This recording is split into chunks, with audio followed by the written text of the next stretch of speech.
حضرت یونس علیہ السلام کا ایمان افروز واقعہ۔ یا اللہ مجھے بچا لے، میں کمزور ہوں، تھک چکا ہوں، اے میرے رب۔ لوگ اپنے جھوٹے معبودوں کے سامنے ہاتھ پھیلا کر کہتے تھے کہ ہماری قربانی قبول فرما، ہم پر رحم کر، ہماری لغزشوں کو معاف کر دے۔ اے بھگوان، میرے بیٹے کو شفا دے دے، میں اپنی پوری زندگی تیری خدمت کے نام کر دوں گی۔ اسی دوران پیغمبر یونس علیہ السلام اپنی قوم میں تشریف لائے اور فرمایا، اے میری قوم، تم کن بے جان پتھروں کے سامنے سجدہ کر رہے ہو؟ تمہارا حقیقی معبود تو وہ ہے جس نے تمہیں پیدا کیا۔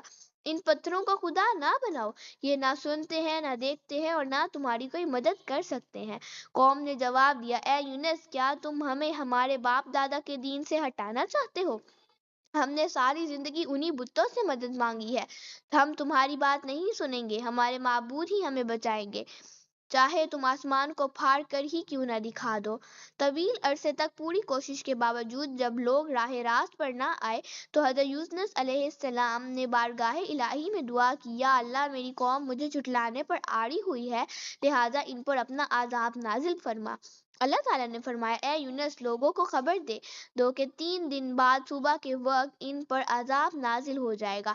چنانچہ حضرت یونس علیہ السلام نے قوم کو اعلان کر دیا، اے میری قوم، تم نے اپنے پروردگار کی نشانیوں کو جھٹلا دیا اور اس کے رسول کی بات ماننے سے انکار کیا۔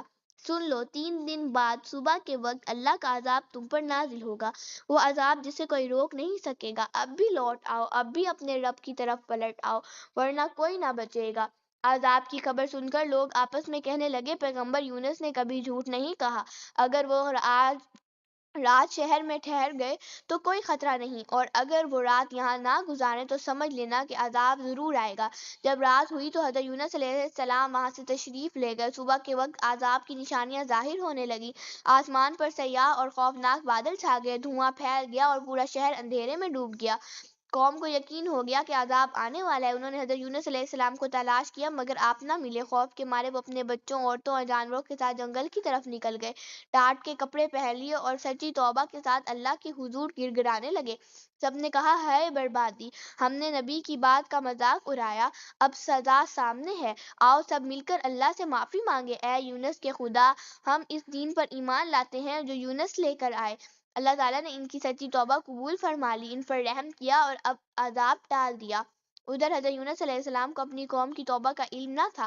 جب آپ شہر کے قریب واپس آئے تو دیکھا کہ شہر بالکل محفوظ ہے، کہیں عذاب کا کوئی نشان نہیں۔ آپ نے فرمایا، اب میں اپنی قوم میں کیسے واپس جاؤں؟ میں نے انہیں عذاب کی خبر دی تھی مگر عذاب آیا نہیں، وہ مجھے جھوٹا سمجھ کر قتل کر دیں گے۔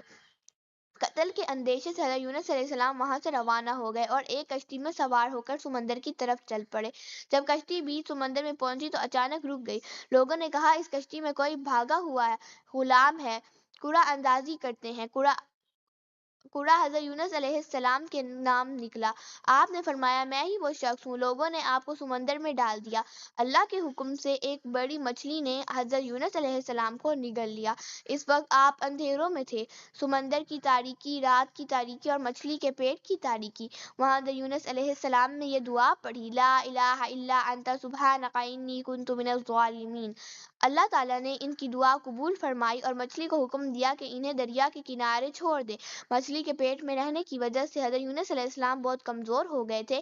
اللہ تعالیٰ نے ان پر سایہ کے لیے کدو کا درخت اگا دیا اور ایک بکری روزانہ آ کر آپ کو دودھ پلانے لگی، یہاں تک کہ آپ صحت یاب ہو گئے۔ پھر اللہ تعالیٰ نے حضرت یونس علیہ السلام کو دوبارہ قوم نینوا کی طرف بھیجا۔ وہ لوگ پہلے ہی توبہ کر چکے تھے، اب مکمل ایمان لے آئے۔ اللہ تعالیٰ نے انہیں ان کی عمر بھر آسائش اور خیر عطا فرمائی۔